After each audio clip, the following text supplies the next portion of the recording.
You may have come across this statistic at some point. An annual income of $75,000 can allow you to have peak happiness, and no matter how much more you make, you do not feel a greater degree of life satisfaction. Well, that study was conducted 10 years ago. A more recent study conducted in 2018 shows that the number now stands at $95,000, and the point after which no greater happiness or satisfaction is experienced is called a satiation point. But what this ultimately means is that while money cannot truly buy you happiness, absence of it can cause you an incredible amount of stress and anxiety. And realistically speaking, you don't want to be that guy whose pending Venmo request list is longer than that weekly shopping list that you can barely afford. So, I want to share a few steps that you can take that might help put you in a better position to improve your relationship with money, and maybe even get closer to achieving a degree of financial freedom. Alright, let's get to it. Step 1.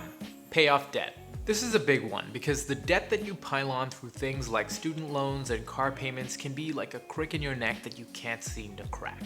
It isn't always easy, but some organization and planning can really help. I'm really lucky to not be in any debt right now, and that has freed me up to take risks like moving to a new country or starting new ventures from the ground up. One of the ways to keep an eye on your payments is to use a budgeting service like Mint to track your spending as well as visualize how you can adjust your budgets in order to finish off those payments.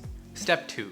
Create a runway. A runway is about 6 months to a year of expenses that you set aside in case there are unforeseen changes in your life, like if you lose your job or in the unlikely event that a pandemic hits and the economy screeches to a halt. Your ability to create that cushion for yourself can happen with you charting out your monthly expenses, including your rent, bills, groceries, etc., and calculating how much you would need for 6 to 12 months of that. Once you take account of everything you're going to be spending, you can give yourself some room to breathe and not worry about how you're going to afford your basic necessities for the foreseeable future. I wasn't always able to manage my money well, but sitting down and tracking my expenses has taken a lot of pressure off of myself. And since 59% of Americans are living paycheck to paycheck, I'm guessing you can relate to this as well.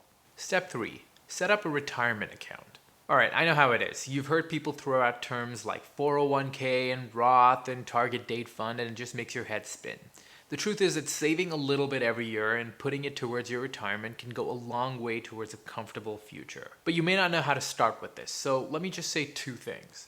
First, if you have a 401k employer match where your employer matches a percentage of your contribution, max that out because that's free money that you'd be leaving on the table otherwise. Second, open up a brokerage account like Vanguard where you can begin to make investments that are right for you considering your age and tolerance for risk. In my experience, I focus on low-cost index funds that mirror the S&P 500. The S&P 500 has shown an average return of 8% every year. And through the power of compounding, you are likely to be in a fairly stronger place the sooner you get started with this. Step 4. Keep learning. How many times have you been able to have an open conversation about money with people close to you? It's often a delicate subject because people don't want to disclose information or even be offended. So the way that I've learned is by reading books. The 3 books that have taught me the most were Tony Robbins' Unshakable, Robert Kiyosaki's Rich Dad, Poor Dad, and Ramit Sethi's I Will Teach You to Be Rich. When you're starting out and thinking that everybody's investing in this company and that company, the best thing that you can do is to invest in your own personal finance education and learn healthy habits that will set you up for success in the long run. And finally, step 5. Live below your means. A common principle in personal finance is to spend less than you earn. In this world where you're constantly inundated with other people's successes and flexing on social media, it's very easy to give into the idea of keeping up with the Joneses or the Kardashians. This means inflating your lifestyle the moment you get an increase in income, with you buying a new car or moving to an even bigger apartment that you don't really need. But the truth is that the rich became rich by making smart decisions, both about their spending as well as shifting their focus towards making more money by expanding their streams of income. There's a concept called pay yourself first, which means that before your bills and expenses, you set aside a portion of your income to save and invest. Most of the time though, we do it the other way around by spending whatever we do and then saving whatever's left. Look, all of this becomes a lot easier when you have clarity of why you want to be financially free, or why you don't deserve to live paycheck to paycheck, because you do.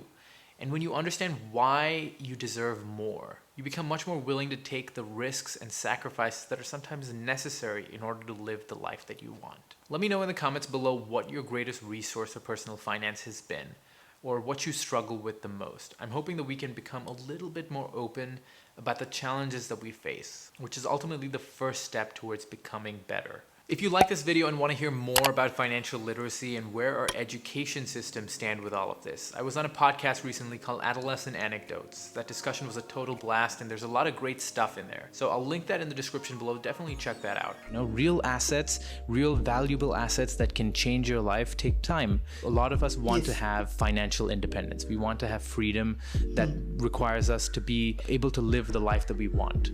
But we are so chained to our jobs where it doesn't give us that ability to have that. All right, guys, that's all for me this week. Thanks so much for watching. My name is Vihan Chelliah. I'll see you next week.